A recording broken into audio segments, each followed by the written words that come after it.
Quero convidá-los para abrir a palavra de Deus no segundo livro das Crônicas, capítulo de número 20. Glória a Deus.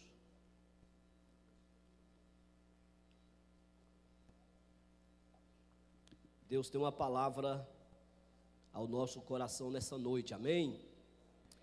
Quantos estão com seu coração aberto, disposto a ouvir a palavra de Deus?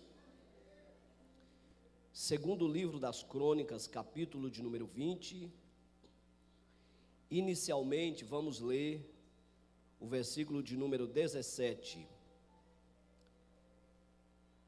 Nesta peleja não tereis de pelejar. Parai, está em pé, e vede a salvação do Senhor para convosco, ó Judá e Jerusalém. Não temais, nem vos assusteis. Amanhã sai-lhes ao encontro, porque o Senhor será convosco. Amém. Quantos podem glorificar a Deus por essa palavra? Glória a Jesus. Meus irmãos, eu quero falar um pouco nessa noite sobre a vitória que Deus dá na guerra. É importante que você lembre, durante o tempo que estivermos meditando e explanando a palavra de Deus, que você lembre que nós estamos falando sobre a vitória que Deus dá na guerra. Vamos dizer todos, 1, 2, 3, a vitória que Deus dá na guerra. Eu quero iniciar, e seria interessante você permanecer com a sua Bíblia aberta. Tudo começa quando, segundo o versículo de número 1, Judá, no período do rei Josafá, foi ameaçado por os moabitas, os amonitas e também pelos edonitas, que diziam que viriam pelejar contra Josafá e que tomaria a terra que pertencia ao povo de Deus. No primeiro momento, o que esse texto me faz entender é que essa notícia negativa quebrou um tempo de paz, um momento de tranquilidade, porque essa notícia negativa representa todas aquelas circunstâncias que chegam de repente, que surgem quando menos esperamos, porque um dia amanhecemos em paz, sentindo seguro, e de repente aquele dia pode mudar. É uma enfermidade, é um luto, é uma contrariedade que vem para tirar a nossa paz, que vem para tirar a nossa alegria.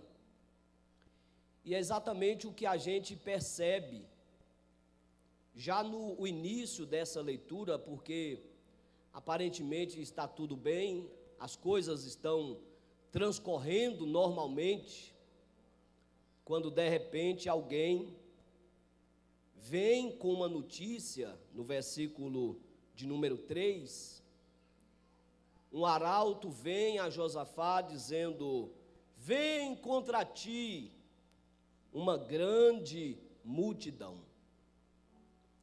Esta notícia, que é uma frase pequena, mas ela impactou muito o coração de Josafá e todo o Judá, diante desta informação que esses três povos, os amonitas, os moabitas, unidos com os edonitas, estavam vindo para tomar a terra do povo de Deus. Quando essa notícia negativa chegou em Judá, chegou aos ouvidos de Josafá, a Bíblia diz no versículo de número 3, a notícia do versículo 2, e no versículo de número 3, primeira coisa, a Bíblia diz: e Josafá temeu. E eu fiquei observando esse texto porque o autor, e graças a Deus por isso, ele não ocultou esta informação. Josafá, o líder, o rei, ficou temeroso diante desta má notícia, desta notícia negativa. E quando eu estava me preparando para trazer esta palavra nessa noite, eu estava observando que no primeiro momento não é nenhum demérito nós temermos diante as adversidades. A gente não é super-homem. A gente é gente como qualquer gente. E muitas vezes nós sofremos mais porque queremos passar uma imagem de que nós fôssemos quase como um herói para enfrentar e suportar as adversidades. Mas a Bíblia entende quando a gente chora, Deus entende quando a gente chora, Deus entende quando a gente geme, Deus entende quando a gente sofre. No primeiro momento o texto diz que Josafá ficou temeroso. Então deixa aqui pontuado, não é problema temer, não é problema ficar temeroso. O problema é se deixar paralisar pelo temor. Porque quando nós lemos o texto sagrado, que o arauto vem ajudar a dizer: vem contra ti uma grande multidão, e o versículo de número 3 informa: e Josafá temeu. Mas logo em seguida o texto continua dizendo: e pôs-se a buscar o Senhor. Então vamos recapitular. Não é nenhum demérito temer. O que não pode é deixar o medo nos paralisar. O que não pode é você procurar um zimbro para morrer debaixo por causa do medo. O que não pode é você procurar uma caverna para ficar escondido até a morte por causa do medo. O dia difícil certamente virá. A notícia negativa em algum momento da vida virá. Um diagnóstico negativo é possível, mesmo que neste primeiro momento o teu coração seja tomado por medo, por angústia. Lembre dessa palavra: eu não posso ficar prostrado, eu vou me levantar. Eu não posso ficar prostrado, eu vou agir. Eu não posso ficar prostrado, vou buscar a face de Deus, porque eu sei que Deus tem uma resposta para mim. Glória a Jesus, aleluia. Então, Josafá nos ensina muito, ele é um testemunho para nós nesse contexto, porque a Bíblia diz que ele pôs-se a buscar o Senhor. E a partir do momento que ele pôs-se a buscar o Senhor, o Espírito Santo inspirou Josafá a iniciar o que eu vou chamar nessa noite de o caminho da vitória. Porque o texto diz que depois que ele começa a buscar o Senhor, Em seguida, o texto continua dizendo: e apregoou jejum em todo o Judá. Gente, nós estamos debaixo de uma ameaça. Gente, um inimigo grande, forte, armado, se levantou contra nós. Quando eu digo forte, estou falando com ótica humana, porque ninguém é mais forte do que Deus. Se levantou contra nós. Nós não temos um poder bélico à altura. Nós não temos um exército à altura. Mas nós não vamos nos render. Nossa força é pequena, nossa capacidade é pequena, mas nós não vamos nos render. Eu acho que Deus está falando com alguém, não está não? Eu vou resistir, não com a força do braço, nem com o argumento da boca, mas com oração e jejum. Não tem arma mais poderosa do que oração e jejum. Se algum inimigo tem se levantado contra você e tem te intimidado pelo seu gigantismo, eu quero te dizer: não recua, se levanta com oração e jejum, e a vitória é sua para a glória de Deus Pai. É bíblico, é a palavra de Deus que diz. É interessante porque, e eu quero deixar isso aqui registrado, que no momento do aperto, quando Josafá apregoou um jejum em todo o Judá, o versículo de número 4 diz que Josafá conseguiu reunir todo o povo para pedir socorro ao Senhor. O que é que a gente entende aqui? O versículo 4 diz que ele conseguiu reunir todo o povo para pedir socorro ao Senhor. Josafá conseguiu mobilizar todas as cidades, distritos e povoados de Judá, para que viesse a Jerusalém, para o templo, para pedir socorro ao Senhor. E aqui a gente tem algo interessante. Nós estamos em guerra. O inimigo furioso se levantou contra nós. Nós não temos então o direito de estarmos divididos. Nós não podemos dar ao direito de estarmos fragmentados. Mais do que nunca precisamos nos unir em uma mesma busca, em uma mesma oração, em um mesmo jejum e em um mesmo propósito. Ninguém diz: eu não vou por causa do meu interesse. Está escrito que todos se uniram a Josafá. Todos entenderam a proposta de Josafá. Todos entenderam a necessidade de orar e de jejuar e de pedir socorro ao Senhor no tempo da angústia e no tempo da dificuldade. Igreja que ora unida, não tem demônio que resiste. Eu vou dizer mais porque é uma profecia para essa igreja nessa noite. Família que ora unida, família que jejuma unida, não tem demônio que resiste esta família.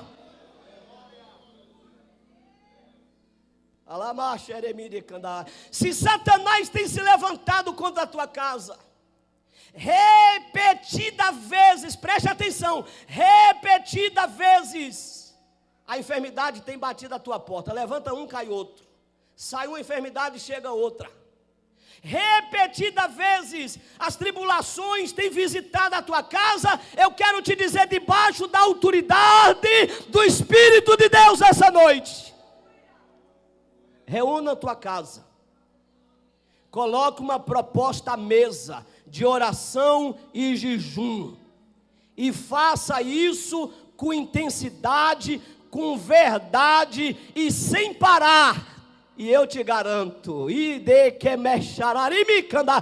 te garanto, não vai demorar, o céu vai se mover, e um milagre extraordinário vai acontecer na tua casa, no seio da tua família, e você vai se lembrar dessa noite e vai dar glória ao nome de Jesus. Quem recebe essa palavra levantando a sua mão e glorificando o nome de Jesus?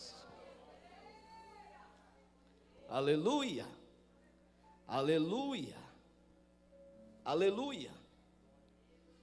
Em segundo lugar, a Bíblia fala da oração de Josafá junto com o povo de Judá. Isso vai do versículo de número 6 ao versículo de número 12. Eu vou narrar de forma breve para a gente adiantar. No versículo de número 6, preste atenção, Josafá convoca o povo. Não era para orar em casa. E vocês vão entender o porquê disso.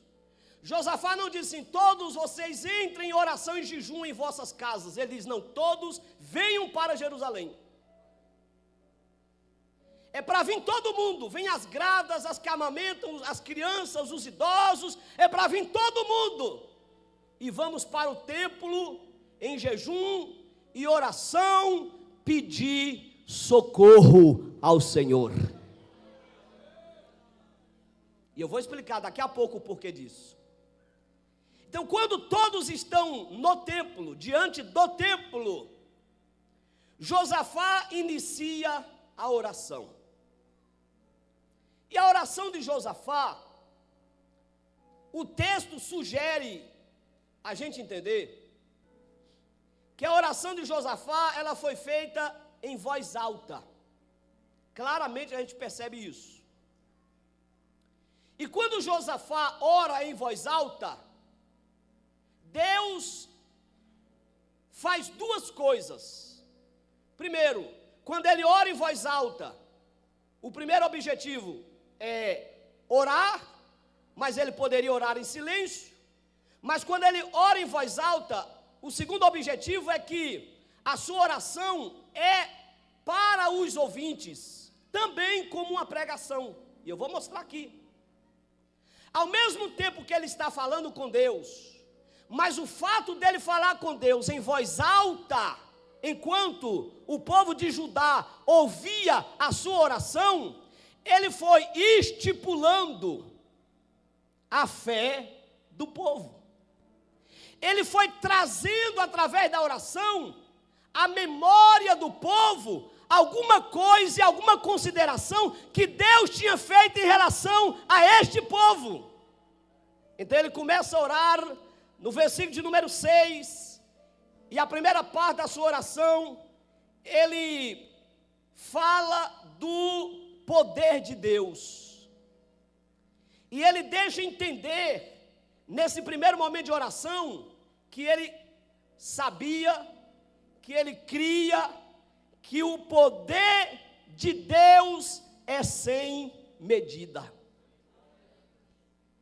Eu posso até estar sofrendo, mas eu sei que o poder de Deus é sem medida. Se Ele quiser, agora mesmo, Ele tira essa enfermidade. Se Ele quiser, agora mesmo, Ele visita a minha casa e aniquila o mal. Se Ele quiser, agora mesmo, Ele freia a potestade contra mim, contra a minha família, contra a minha igreja, porque o poder de Deus é sem medida. É um passo importante. Se você enfrenta a adversidade, mas não perdeu esse entendimento, você já está ganhando muito. Porque é sabido que o dia da adversidade é possível. Jesus disse: no mundo tereis aflições. Mas eu também sei, isso é entendimento, eu também sei, entendimento, como disse Jó, que o meu Redentor vive. Eu sei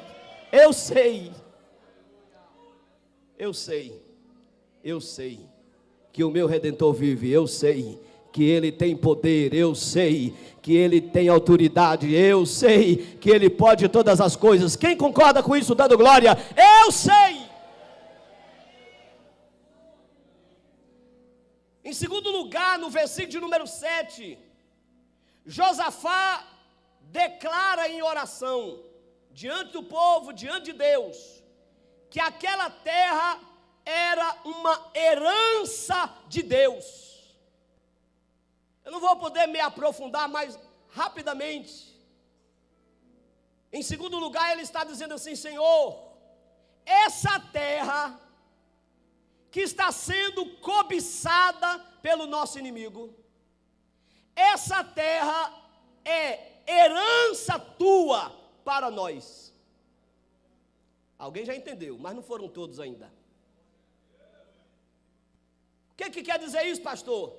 Quando ele declara em oração, primeiro ele está demonstrando diante de Deus que ele se recorda daquilo que foi dado por Deus ao povo. Foi Deus quem nos deu. Vou registrar. Foi Deus quem nos deu. E Deus nos deu como herança. Quando ele diz, Senhor, essa terra é herança, foi o Senhor quem prometeu a Abraão, a Isaque e a Jacó. O que é que Josafá está dizendo? Josafá está dizendo: o inimigo está querendo tomar nossa herança, mas nós estamos aqui na tua presença para dizer: não abrimos mão da herança de Deus para nós. Eu vejo às vezes algumas pessoas que passivamente deixam Satanás arrebatar aquilo que é seu. Muitas pessoas, elas são descuidadosas com aquilo que Deus deu, e eles começam a até perceber um ruído, uma trinca, uma voz contrária, um filho esfriando, um marido ficando distante, uma ameaça se fortalecendo cada dia mais, uma nuvem negra se aproximando cada dia mais, mas ele não faz nada, fica passivo. E eu quero ministrar isso nesse momento.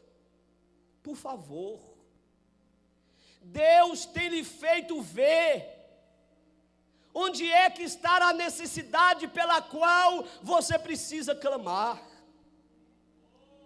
Deus tem lhe feito perceber qual é a necessidade daquele filho, qual é a necessidade daquele esposo, qual é a necessidade daquela esposa, qual é a necessidade da sua saúde. Deus lhe tem feito perceber. Eu sei do que Deus está falando. E a palavra de Deus nessa noite é: se posicione. Não fique deitado em berço esplêndido, esperando o inimigo chegar e passar o trator. Se levante nesta noite que Deus te ajuda. Se levante com a autoridade de pai e de mãe, que Deus te ajuda. Se levante com a autoridade de obreiro na congregação, que Deus te ajuda. Diga: eu não vou abrir mão, foi Deus que deu. Não abro mão, foi Deus que deu. Não abro mão, foi Deus que deu. Eu não abro mão daquilo que Deus me deu. Quem está entendendo essa palavra e pode glorificar o nome de Jesus por isso? Aqui no versículo 7, quando Josafá faz menção da terra como sendo herança, é isso que ele está dizendo. Ele está dizendo: como pode alguém tirar de nós aquilo que foi o Senhor quem deu? Como pode alguém arrebatar de nós aquilo que foi o Senhor quem deu? Eu não vou abrir mão daquilo que Deus me deu. Eu não vou abrir mão do meu filho, foi Deus que me deu. A meretriz não o terá, a boca não o terá, o mundo não o terá, porque foi Deus que me deu. É a herança de Deus para mim. Você pode dizer isso dando glória?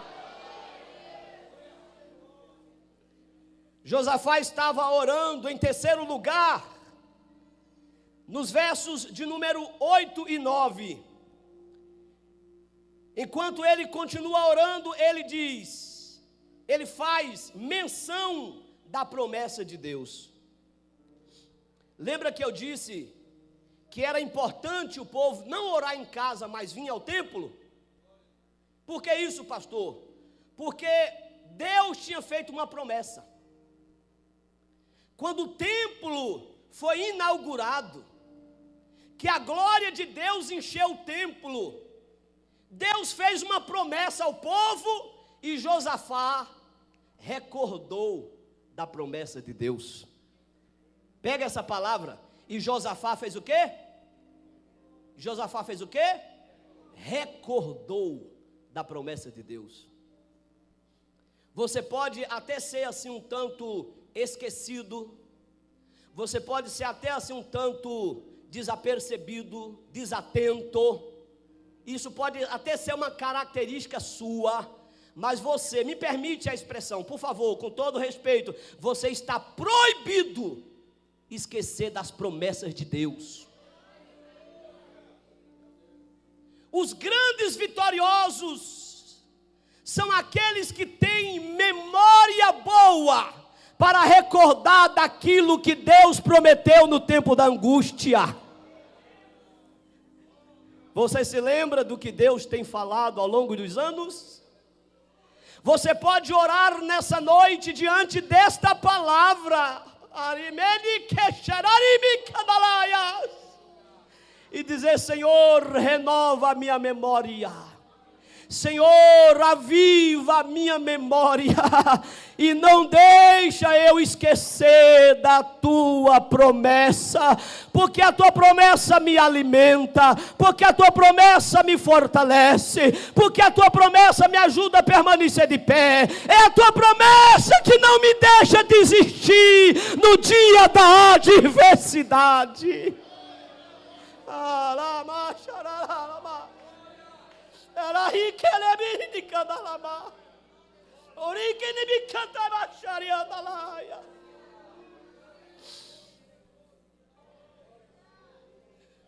Digam para mim se não é verdade que a gente pode estar diante do pior desafio da vida, mas na hora que o Espírito Santo, porque é Ele que faz isso, nos faz recordar das promessas, isso é como um remédio para a nossa alma, é como um alimento para a nossa alma. Quantas vezes você não desistiu por causa da promessa? Quantas vezes que você não cedeu porque lembrou da promessa? Quantas vezes você não caiu porque lembrou da promessa?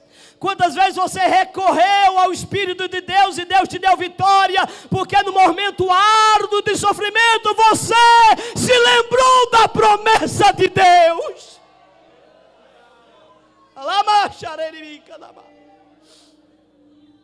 E nessa noite o Espírito Santo está fazendo gente aqui, pastor Aristóteles, lembrar da promessa. Você chegou aqui ferido, você chegou aqui preocupado, mas o Espírito de Deus está trazendo à tua memória a promessa. Isso é remédio para a tua alma. Receba de volta a certeza de que Deus é contigo, a certeza de que a vitória virá, a certeza de que você vai cantar o hino da vitória. Quem recebe glorificando com uma das suas mãos levantadas, glorificando o nome de Jesus nessa noite.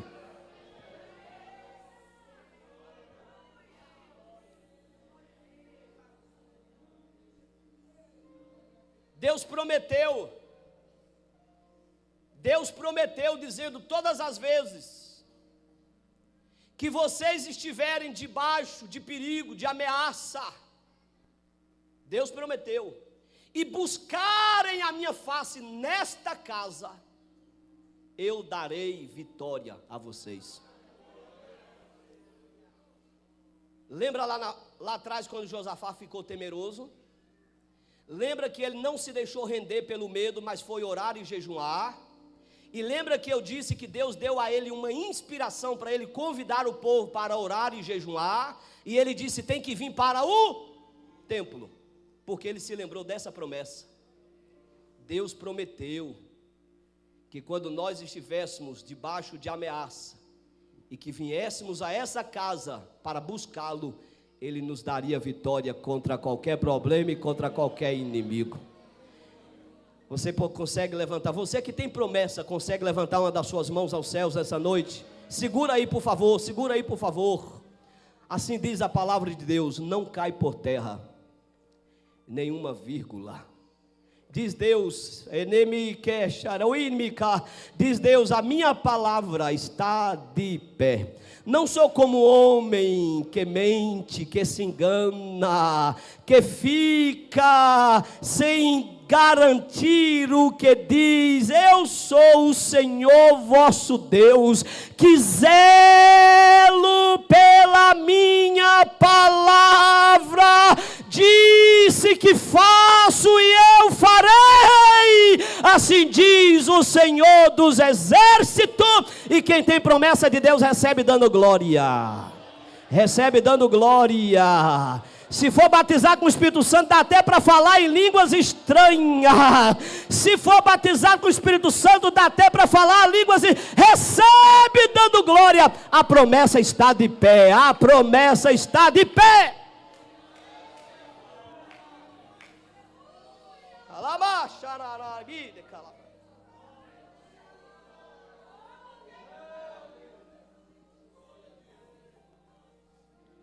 Josafá continua orando.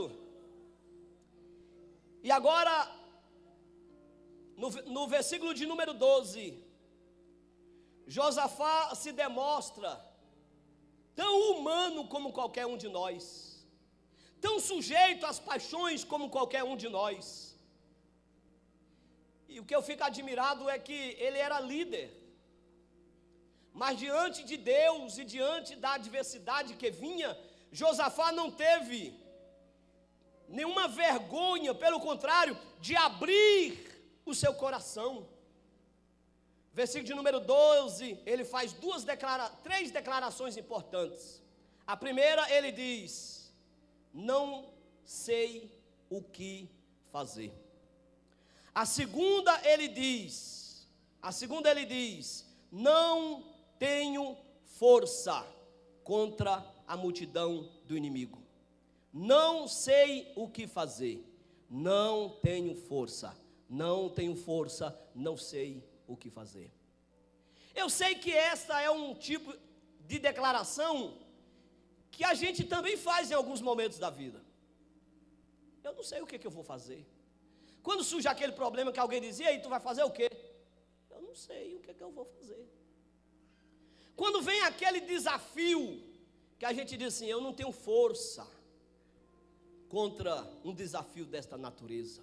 Quem nunca fez uma declaração dentro dessa ordem? Josafá aqui está abrindo o seu coração. Josafá aqui está derramando a sua alma diante de Deus. Aqui Josafá está, olha aqui para mim, se auto-reconhecendo diante do desafio, diante do tamanho do inimigo. Ele está dizendo: Deus, eu não sei o que eu vou fazer.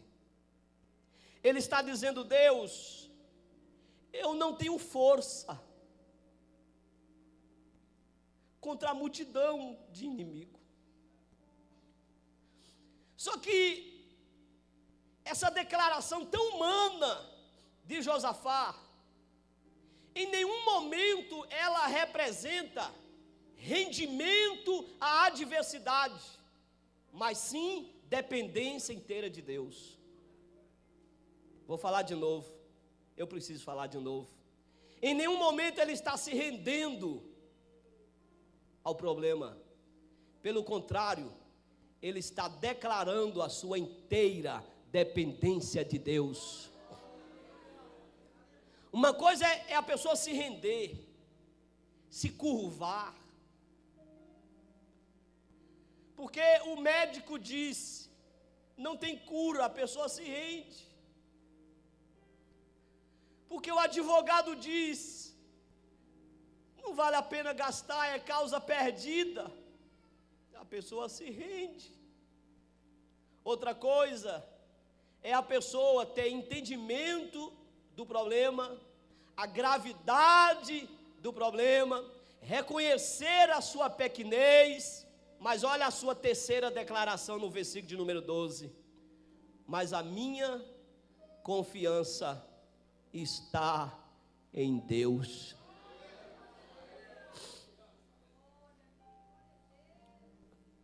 Não se rende. Não entregue os pontos, não. Reaja. Levante a sua cabeça. O médico diz que não cura, mas Jesus cura. O advogado diz que ele não consegue achar uma brecha, mas Jesus é advogado por excelência. Foi João quem disse. Vai dar certo. Deus está entrando com providência nesta causa e vai ter uma notícia nova. Vai ter uma notícia diferente. Quem está recebendo essa revelação divina vai ter uma notícia nova. Não se rende o Deus de Israel, o Deus de Josafá, o Deus desta igreja peleja por ti e Ele te diz, eu te ajudo, eu te fortaleço, eu te abençoo. Vamos glorificá-lo por um instante.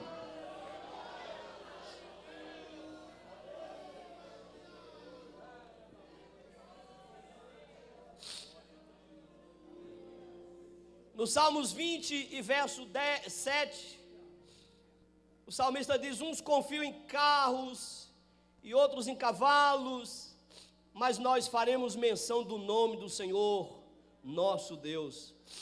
Jeremias capítulo 17, versículo 7, diz, bendito o homem que confia no Senhor e cuja esperança é o Senhor. O historiador Flávio Josefo diz que a essa altura, todo o povo, orando e ouvindo Josafá orar, oravam com lágrimas. Veja que eu vou dizer, eles ainda estavam em lágrimas, eles ainda estavam em, mais alto, amada igreja, eles ainda estavam em lágrimas, eles ainda estavam soluçando, quando, versículo de número 14 a seguir, veio para eles a resposta de Deus.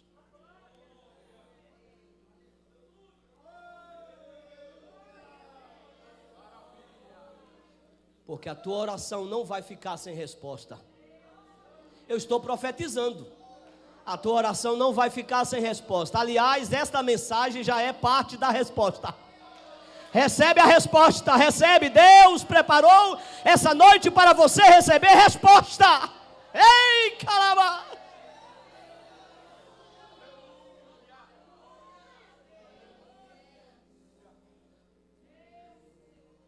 E não existe nenhuma sensação na terra melhor, mais agradável, mais gloriosa do que ouvir Deus. Quantas vezes você saiu de casa para vir ao culto e você diz, Deus fala comigo? Quantas vezes? E quem nunca diz?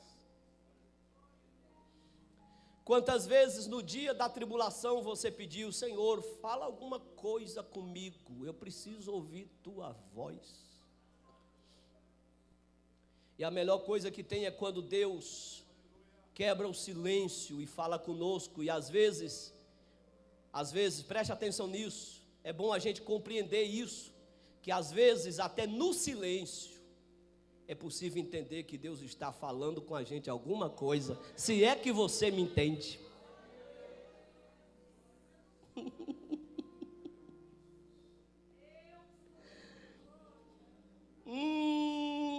Tem hora que o silêncio de Deus é mais alto do que a voz de uma trombeta na alma.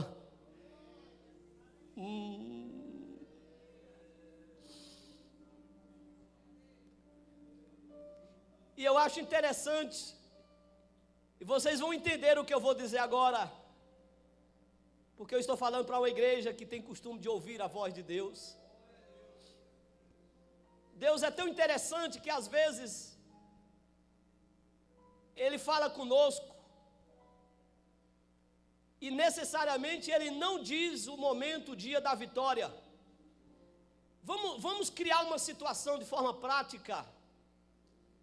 É você dizendo assim: Senhor, fala comigo, Senhor, eu preciso ouvir tua voz, Senhor, fala comigo, Senhor. Aí de repente Deus fala na palavra, no louvor, na letra do louvor.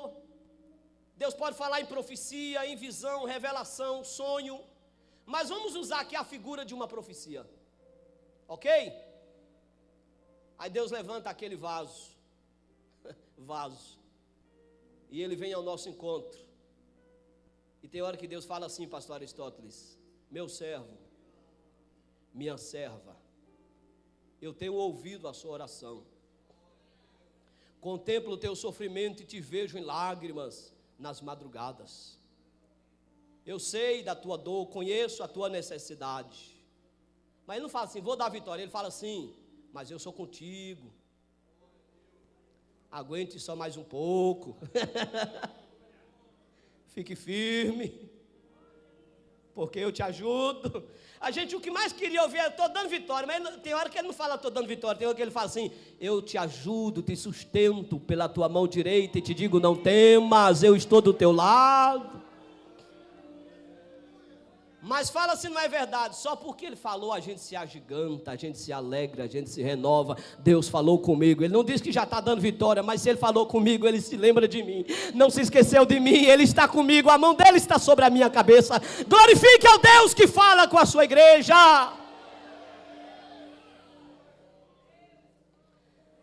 A partir do versículo de número 14, diz a Bíblia: veio o Espírito do Senhor na congregação e tomou o profeta Jaaziel. E quando o Espírito do Senhor veio e tomou Jaaziel em profecia, Deus então começou a falar assim para o seu povo que acabara de orar: não temas, nem vos assusteis por causa desta grande multidão. Diz Deus: a peleja não é vossa, é de Deus.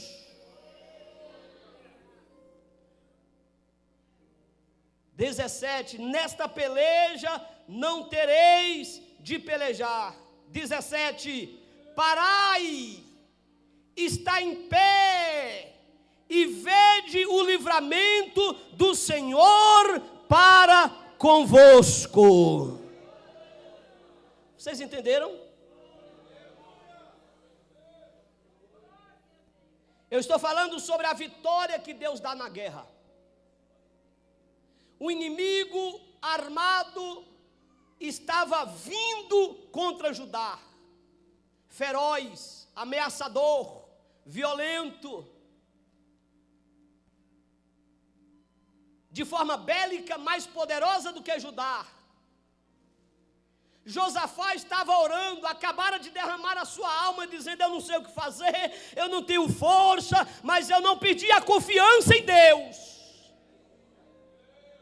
Aí Deus começa a dizer: meu servo, minha serva, não temas, não assusteis por causa deste problema.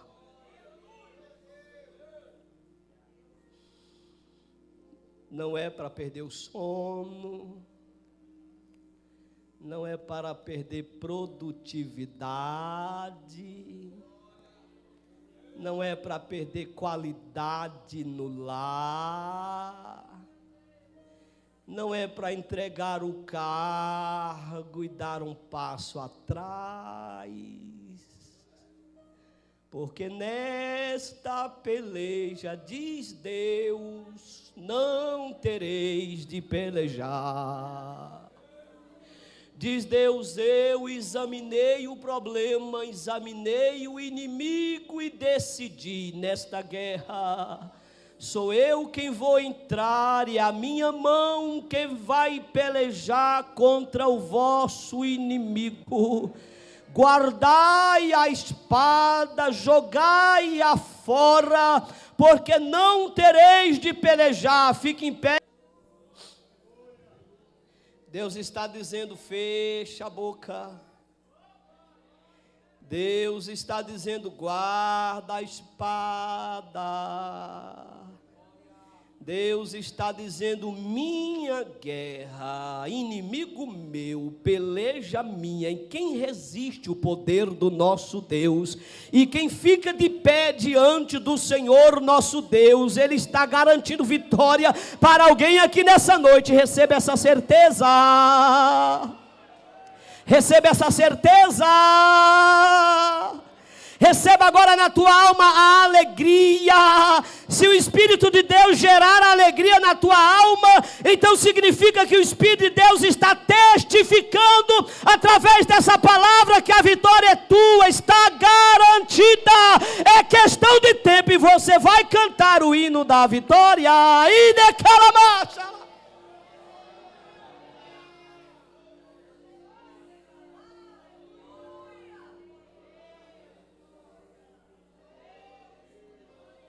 Tem coisa que Deus segura em nossa mão e a gente maneja a espada. Mas tem coisa que Deus manda guardar a espada e Ele peleja por nós. E eu estou dizendo, nesta causa Deus pelejará por ti.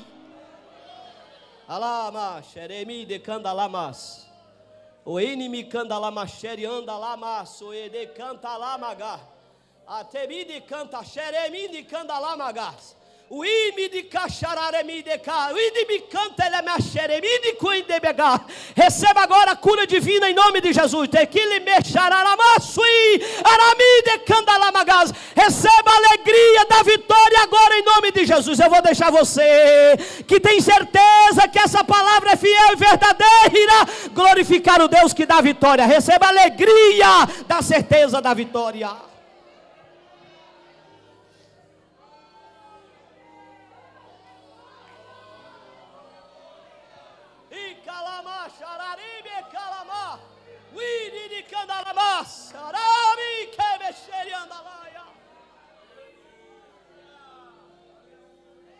Vai ter surpresa, vai ter novidade. Vai ter surpresa, vai ter novidade. Vai ter testemunho, porque o milagre está garantido. E não será só depois, vai ser depois, mas começa hoje também. Tem milagre hoje também.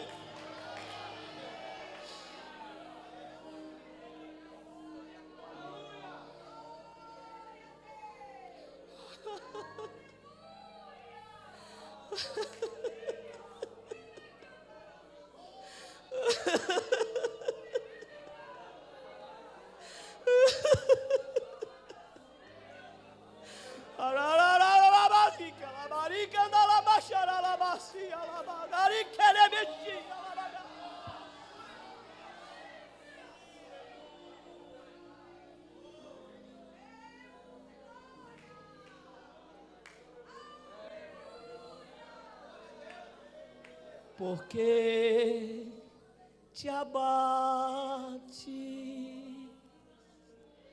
ó minha alma, e te conforta, perdendo a calma. Não tenhas medo, em Deus espera, porque bem Jesus virá. Ele intercede por ti, minha alma. Espera nele, com fé e calma, Jesus de todo teus males salva e te abençoa dos altos céus. A igreja vitoriosa, porque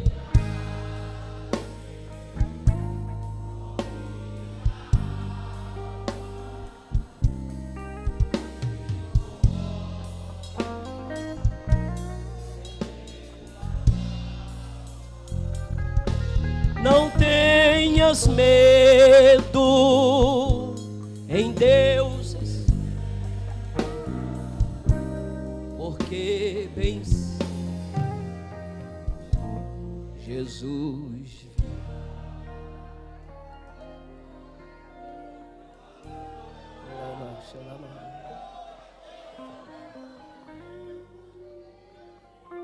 Eu já vou encerrar, pastor Aristóteles. A partir do versículo 18, quando Deus falou com Josafá, quando Deus falou com o povo, é minha guerra, não temas, eu pelejo por vós. A Bíblia diz no versículo 18 que Josafá e todo o povo se prostraram para adorar ao Senhor. Entenderam mesmo? Diz que eles adoravam o Senhor com o rosto no chão, diz Flávio José. É muito significativa essa afirmação do versículo 18, porque o povo está apreensivo, o povo está em uma iminência de guerra. Depois de orar, eles ouviram a voz de Deus. E esse é para mim um grande exemplo, porque quando eles ouviram a voz de Deus, o inimigo ainda vinha, a ameaça ainda estava de pé, mas Deus falou. E se Deus falou, então eu vou descansar a minha alma, e eu já consigo adorar. Entenderam mesmo? Adorar a Deus na guerra é uma certeza que a vitória não vai falhar. Você consegue adorar na guerra? E eu nem vou falar de outro momento, eu quero falar de hoje. Você está conseguindo adorar nesta guerra? Lembro de Ana, 1 Samuel capítulo 1, versículo 18. Depois da Bíblia narrar que ela estava triste, amargurada de alma, chorosa, não se alimentava. Aí a Bíblia diz que o sacerdote ali ministrou sobre Ana. Disse: não, Deus vai abrir tua madre, e você vai ser mãe. Quando ela voltou de Siló, a Bíblia diz, seu semblante não era mais triste, voltou a ter apetite. Ela não saiu grávida de Siló, mas saiu com a certeza da vitória. Deus falou, está falado. Que a palavra de Deus seja suficiente para te fazer cantar de novo. Aleluia. Eu não vou ter tempo para entrar nessa parte do louvor na guerra, mas o versículo 19 diz a palavra: enquanto os levitas, nesse momento, os levitas começaram a louvar a Deus com voz alta. Está no versículo 19. Eles louvavam a Deus com voz alta. Isso é incrível. Eles estão na iminência de uma guerra, mas por causa do poder que a palavra de Deus gera, eles conseguiram no meio da guerra louvar a Deus com voz alta.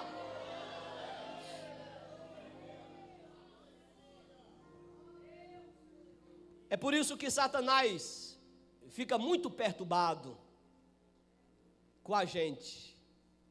Pensa num povo difícil de Satanás conseguir ler, é crente. Porque Satanás ele não tem os atributos que são exclusivos de Deus. É claro, onisciência, onipresença e onipotência são exclusivos de Deus. Então, Ele não consegue ler a nossa mente, o nosso pensamento, a não ser que a gente verbaliza, Ele não tem conhecimento. Então, tem aquele dia de árdua aprovação, de árdua angústia, de árduo sofrimento. E Satanás deve pensar assim, né? Como ele não é onisciente, ele deve pensar assim: vai chutar o balde hoje, vai se jogar do prédio hoje, ela não vai aguentar mais. Esse era o último golpe, é a gota que vai encher o copo, agora ela desiste. Aí você começa a cantar: porque Ele vive. Aí Satanás diz: não estou entendendo nada. Posso crer. É futuro. Amanhã.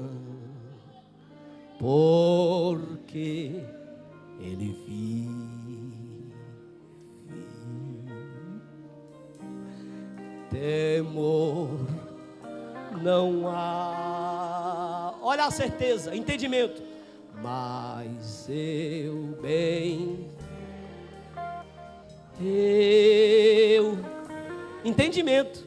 Que a minha filha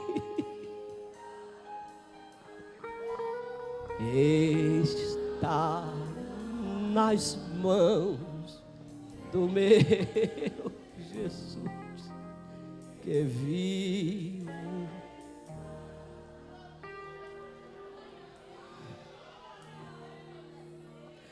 Satanás diz: era para ela estar prostrada, era para ela estar embriagada com algum antibiótico, mas ela está dizendo: eu sei que Ele vive, eu sei que Ele vive, eu sei que Ele vive, eu sei que Ele vive, eu sei que Ele vive. E é aqui que está o segredo. E eu concluo pedindo aqui o jovem para se preparar para aquele louvor. Versículo de número 22.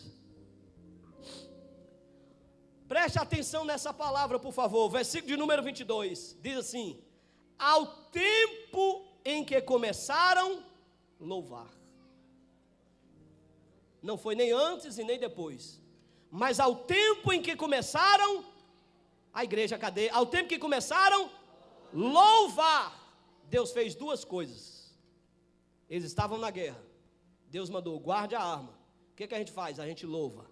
Ao tempo em que começaram a louvar, primeiro, o Senhor pôs emboscada contra o inimigo. Segundo, o inimigo foi desbaratado. Deu para entender? Ao tempo em que começaram a louvar. A Bíblia diz no versículo de número 21, que ele coloca o povo, o pelotão, e ao invés de sair para a guerra, para um confronto armado, físico, pessoal, diz que os levitas começaram a entoar uma canção, e todo o povo acompanhava e dizia na canção: louvai ao Senhor, porque a sua benignidade dura para sempre. Continuamente, repetidamente, eles diziam: louvado seja o Senhor, porque a sua benignidade é para sempre. Fique de pés, por favor. Louvado seja o Senhor, porque a sua benignidade é para sempre. E ao tempo em que louvava, Deus desembaratou o inimigo. Deus pôs emboscada contra o inimigo. Deus deu vitória a Judá e a Josafá, enquanto eles louvavam o Senhor na guerra. Deu para entender? Enquanto eles louvavam o Senhor na guerra. Se você puder, se estiver esse irmão perto da sua esposa, ou então de um amigo, dê a mão a esse amigo, a sua esposa. Se essa irmã está perto do seu esposo ou de uma amiga, dê a sua mão a esta amiga. Você tem comunhão com esta pessoa. E você vai orar agora por essa pessoa. Só que nós vamos fazer uma oração diferente. Nós vamos fazer uma oração no modelo da oração de Josafá. Nós vamos fazer uma oração em forma de canto. Enquanto você está orando em forma de canto, a bênção de Deus está sendo transmitida para essa pessoa, a unção de Deus. Não ore por você agora, por favor.